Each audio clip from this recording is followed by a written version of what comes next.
மீனம். மீனராசிக்காரர்களுக்கு ராசிநாதன் பரிவர்த்தனை ஆகிறார். மிகப்பெரிய யோகம். ராசியிலே உச்சகிரகம் சுக்கிரன் சுபர், அட்டமாதிபதி தான், இருந்தாலும் சுபராக இருக்கக்கூடியவர். அவர் அங்கே ராகுவை புனிதப்படுத்துகிறார். ஆக இது வரைக்கும் இழந்த பேரை மீட்க போறீங்க.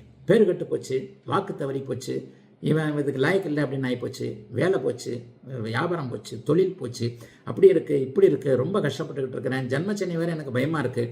இந்த மாதிரியான அமைப்புகளில் ஏழரை சனியை நினைத்தும் ஜென்மச்சனியை நினைத்தும் பயப்பட்டு கொண்டிருக்கக்கூடிய அத்தனை பேருக்குமே இந்த வாரம் நல்ல மாற்றங்களை, முன்னேற்றங்களை, ஏற்றங்களை கொடுக்கும்.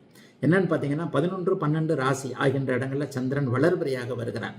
சந்திரனே வளர்பிறையாக இந்த ராசியில் உட்கார போகிறார். அட்டமாதிபதி உச்சத்தை அடைய போகிறார். குறுக்கு வழி சிந்தனைகள்லாம் அப்புறம் அதில் மட்டும் கவனமாக இருங்க. 4 மாதம் சுக்கரன் இங்கே இருக்கிறதுல இங்கே பாருங்கள், 2 ரூபாயை கொடுங்க, 10 ரூபாய் ஆயிக்கலாம், 20 ரூபாய் ஆயிக்கலாம், 2 கோடி ஆயிக்கலாம், 20 லட்சம் ஆயிக்கலாம். இந்த மாதிரியான விஷயங்கள்லாம் கொஞ்சம் இந்த சுக்கரன் தலையில் ராசியில் உட்காந்துருக்கும் போது தான் வரும்.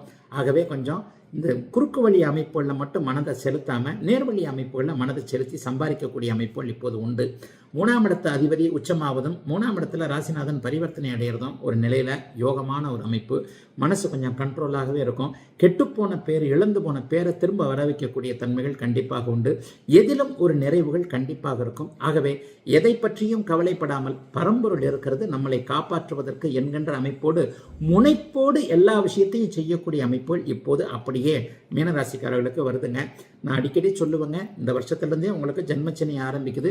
கொஞ்சம் காசு பண்ண விஷயத்தில் மட்டும் கவனமாக இருங்க. வேலை விஷயத்தில் நீங்களாக வேலையை விட்டுறாதீங்க. அதாவது ஒரு வேலையில் நிர்பந்தம் வந்தால் கூட ஏதாவது ஒரு செஞ்சு இந்த வேலையில் ஒட்டிக்கணும் அப்படிங்கிற ஒரு அமைப்பை மட்டுமே நீங்கள் இது பண்ணக்கூடியதாக இருக்கும். ஆகவே ஒரு நிலையில் பார்த்தீங்கன்னா மனோதிடம் வரக்கூடிய முயற்சிகள் பலிக்கக்கூடிய நல்ல வாரமாகவே அமைந்திருக்கிறது. மீனராசிக்காரர்கள் எல்லோருக்கும் இந்த ஜனவரி 27 முதல் பிப்ரவரி 2 வரையிலான நல்ல வாரங்கள் இந்த வாரம்.